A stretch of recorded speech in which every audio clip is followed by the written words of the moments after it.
Hey my lovelies, it's your girl Najwa. I am back here with another video. If you're new to my channel, please go ahead, do me a favor, hit the like and subscribe button, hit the bell, that way you know whenever I post a video. Guys, I come to you with heavy heart today. I have been following this submersible, the story with the Titanic submersible that imploded. I've been tracking it for some time now, and I wanted to gather my thoughts before I got on here to do a video, especially to make sure that before I went into some sort of personal reflections that I took away from this whole experience, that I would take the time to really honor those victims who were lost. I feel like the victims really need to be at the forefront of that. And then after that, I think that we need to discuss, what did we learn from this? What are the takeaways from this for us as society? I feel like with things like technology, um, this is a day and age where we are really learning that the limitations don't really exist. The limitations have to come from us, as human beings. We are the ones who have to put those limitations down in order to protect ourselves. And I can't imagine what the family of these victims are feeling. I know that they must feel so hurt. I recently suffered a loss, and my friend was actually at an avalanche, in a ski accident. He literally was on the the vehicle that takes you, I can't remember what they call them, like the dollies that take you up.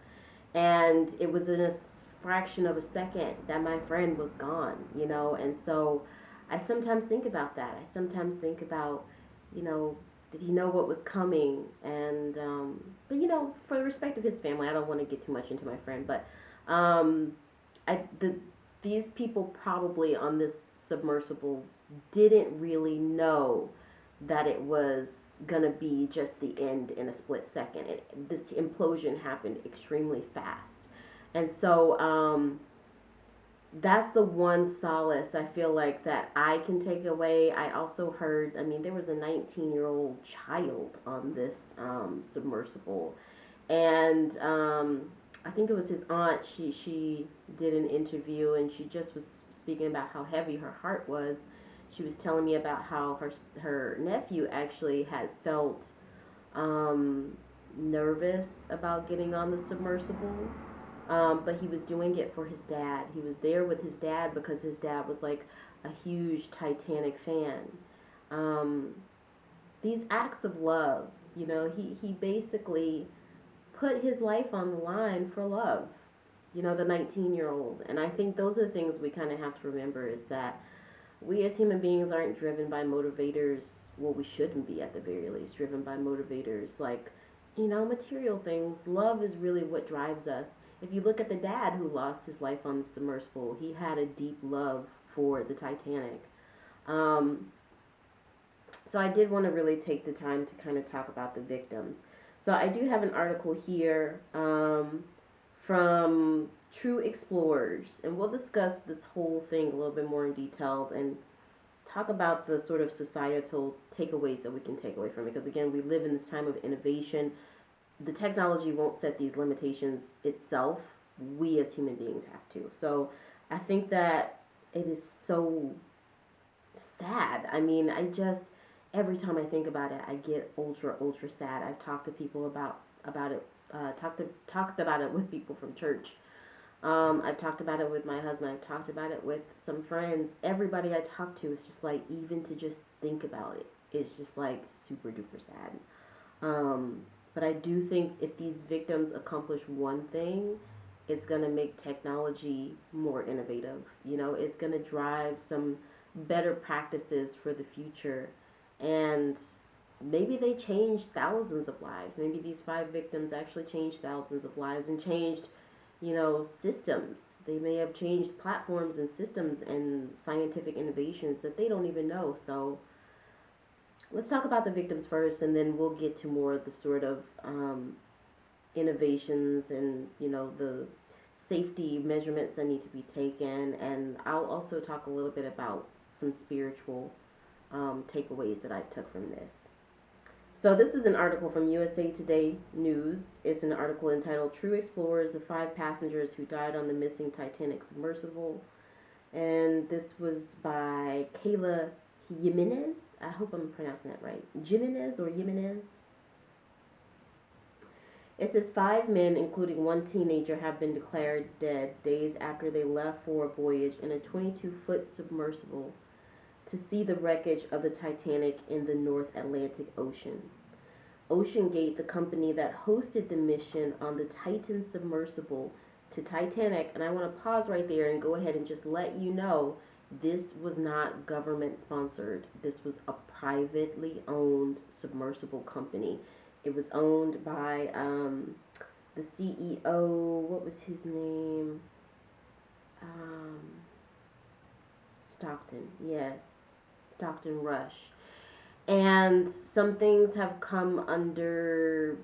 I mean, people have looked at this more and more, and they've thought that stocktonrush was unethical in some of his business practices because it seemed like he was pushing this ahead, and he was making $250,000 a pop off of each ticket in this private submersible to view the Titanic, but the safety measures really were not completely up to par. And the more they delve into this, the more this kind of becomes apparent. So I think that this is a cautionary tale on so many levels. It's a cautionary tale just of like, if you got money to do something, doesn't necessarily mean that you should.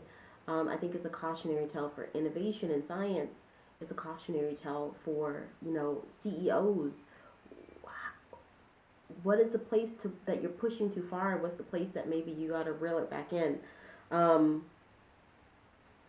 As I said, it's so sad. It's so sad to even think about it. But I think if there's one thing that these victims accomplished, it's to make us ask the important questions.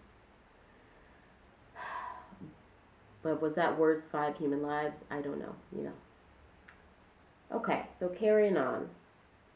It said Thursday, the OceanGate, the company that hosted the mission on the Titan submersible to Titanic, said Thursday that the entire crew, including its founder and CEO, who was the pilot in the mission, were lost at sea. They've got lost at sea in quotation marks. The U.S. Coast Guard also announced Thursday that rescue teams had found debris from the ship on the ocean floor consistent with catastrophic loss of pressure chamber. Some of this stuff is a little bit more scientific, so excuse me if I'm not completely familiar with the terminology. It says the passengers were well known for their devotion to extreme exploration, which that right there, you have to imagine that the people on this submersible definitely knew that there was danger in this, the same way that people who go skiing, people who do parkour, people who do mountain jumping, they probably know, yes, there's an element of danger involved in it, but this is something that's a passion for them. So that makes them unique. It goes on to say desire to collect artifacts from the Titanic or their exorbitant wealth. Each paid $250,000 to ride on the submersible. The Coast Guard said families of the men had been notified of their deaths. These men were true explorers who shared a distinct spirit of adventure. There it is, that spirit of adventure is true. And a deep passion for exploring and protecting the world's oceans. Our hearts with these 5 souls and every member of their families during this tragic time. OceanGate said in a statement Thursday. Rear Admiral John Moger of the U.S. Coast Guard. Now this is what I thought was interesting, because the U.S. Coast Guard, and essentially from my understanding, the U.S. Navy or some government officials who have sort of marine and naval expertise got involved after this boat went missing, And I just would have loved if they had intervened in this company beforehand, It just would seem to me that the U.S. naval experts, the Coast Guard, the Navy, the Marines, the government should have been keeping an eye on these privatized companies. I mean, yes, America is the land of the free. It's where you can go and be a self-made man, self-made woman, and build up wealth, but is the safety of the people really being considered? So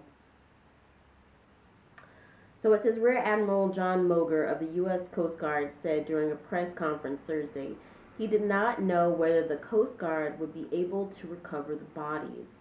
This is an incredibly unforgiving environment down there on the sea floor. I'm gonna get into that later. I really want to take this time to honor the victims, but I do want to just read a little bit from the Bible, and you don't have to be Christian. That is my faith, but just I was reading from the New Testament, from the book of Mark on Thursday, I think it was Thursday or Friday, and the line stood out to me, and it seemed to be talking directly to this event. So I wanted to talk to you guys about that, but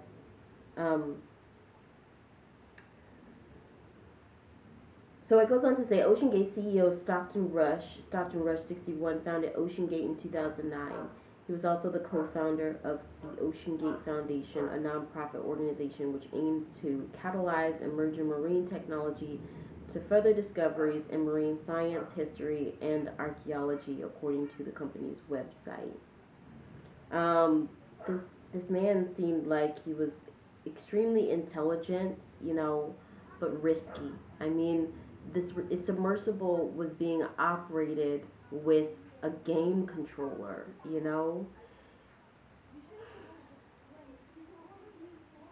It gives me Elon Musk vibes. Twitter right now is just a cesspool of far right extremism, authoritarianism, hatred, bigotry. So many people have left Twitter. So many celebrities have left Twitter because they just couldn't deal with it. And Elon Musk basically said, hey, bring on your hate speech because it would make him more money. I'm not saying that Stockton Rush was this type of person, but clearly some corners were cut just to get to the bottom line. And in the end, it wasn't just the people who invested in this company, invested in following his company, not even the people who actually bought tickets to go on the submersibles, but the everyday average person at home who saw that, who was inspired, maybe kids who saw that and were inspired to go into science. My mom literally sent me a video of a student she taught. My mom was also my teacher from ages like 3 to 6 or something like that, but my mom basically taught for over 20 years in public schools, between the ages of I would say 6 and 12, something like that. Towards closer to her retirement, she started teaching, preteens, 11 and 12-year-olds, but for the most part, it was quite young. It was babies, it was quite young kids. And she sent me a video of one of her graduates who's working with Microsoft and NASA now, young black girl, beautiful, beautiful black girl. And I just was like, oh my God, amazing. Imagine the people who looked up to Stockton Rush, kids who were inspired to go into science and to, marine exploration or deep water diving, whatever it might be. And yeah, I don't want to speak too harshly because I know his family is probably really grieving, but this is where you can look and you can see inspiration and innovation and intelligence and passion all wrapped up with also negligence and maybe irresponsibility as well. It's a sad thing to watch. So it goes on, the next one, it says British billionaire explorer Hamish Harding 58 was chairman of Action Aviation, a global sales company and business aviation. He held 3 Guinness World Records related to his explorations by plane into the deep ocean. He had also been to space. It's brilliant. It's so sad. Okay, so the next one, I'm jumping down a little bit. The next one is French maritime and Titanic expert Paul-Henri Narguillet. Paul-Henri Narguillet, 73, was director of underwater research for EM Group and RMS Titanic Inc. He successfully dived in a submersible to the site of the Titanic wreckage 37 times.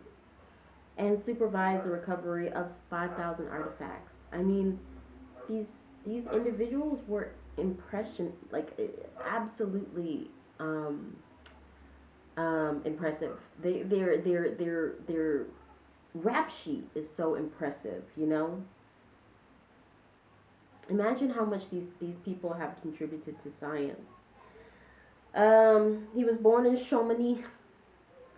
Chamonix is the place where my friend passed. So weird. It's a small world. He lived in Africa for 13 years with his family, and at 16 returned to France to complete his studies in Paris. He later joined the French Navy for a career that spanned 22 years and saw him rise in the ranks to commander. The next one is Shahzada Dawood. I hope that I'm pronouncing that right. Shahzada Dawood, 48, was one of the richest men in Pakistan and served as a vice chairman of the Pakistani Engro Corporation, a Pakistani conglomerate founded as a fertilizer company where he worked for 20 years. So this is the one who, he literally was super duper passionate and was so excited about it, and his son wanted to support that passion. He was on the board of trustees for the Dawood Foundation and Education nonprofit, and on the board of the SETI Institute, a nonprofit research organization. The next one, dropping down to Suleiman Dawood. I know someone named Suleiman, but he's from Ivory Coast. I didn't even know that Pakistani people had the name Suleiman. That's so crazy. I thought that was definitely more of like an African name. So Suleiman Dawood, 19, loves science fiction, solving Rubik's Cubes, nice, and playing volleyball, the New York Times reported. He was studying at the University of Strathclyde, hopefully I said that right, in Glasgow, according to BBC. And Shahzada Dawood's older sister told NBC she was absolutely heartbroken over the deaths. So I basically kind of already synthesized that a little bit for you. He had a bad feeling about it, but he still pushed through and wanted to go for his dad. Yeah, and those are the 5 victims. It's very, very sad. It's very, very sad. So you might be wondering, really quickly, exactly how it happened. I'm going to read a small excerpt from this article from Northeastern Global News before I leave you guys with a little bit of spiritual fruit, I guess, that this kind of made me reflect on. This is an article from Northeastern Global News. It says, physicist explains how Titan's catastrophic implosion might have happened and what it meant for those on board. This is from June 23rd, 2023. It says the submersible Titan had garnered much of the world's attention for the past week, experienced a catastrophic implosion, according to the U.S. Coast Guard. The tragic result, authorities said, is that the 5 occupants on board are presumed to have died during the implosion.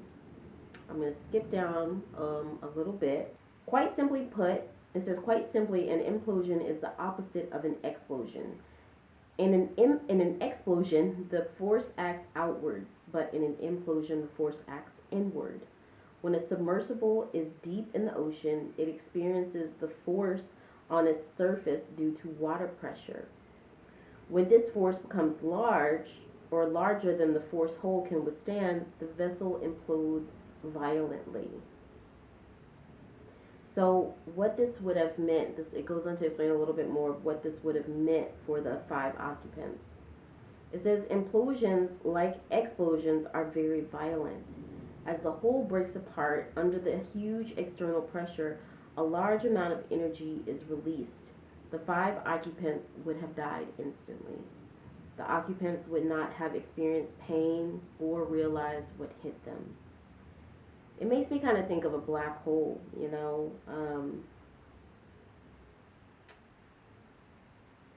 So it says, can you explain briefly, if you can, the engineering behind how submarines are able to navigate such crushing depths in the first place, and why Titan was presumably unable to do so? So it ends here with saying, the key is the design of the hull that protects the vessel against the large external water pressure that is trying to crush the whole, and it's like, if you think of nature, you think of, I mean, just think of the Old Testament. God often shows his hand to be a merciful God, but also a brutal one. Nature is brutal, and we have no power in the face of that. Any amount of money, whatever power we have in this life, in this world, above land, above sea, I mean, the pressures of the deep sea are not going to show any sort of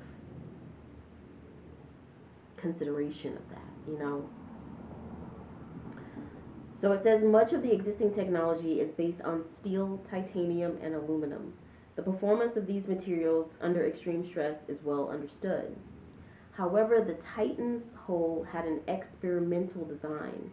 It used mostly carbon fibers. That sounds right there to me like cutting corners.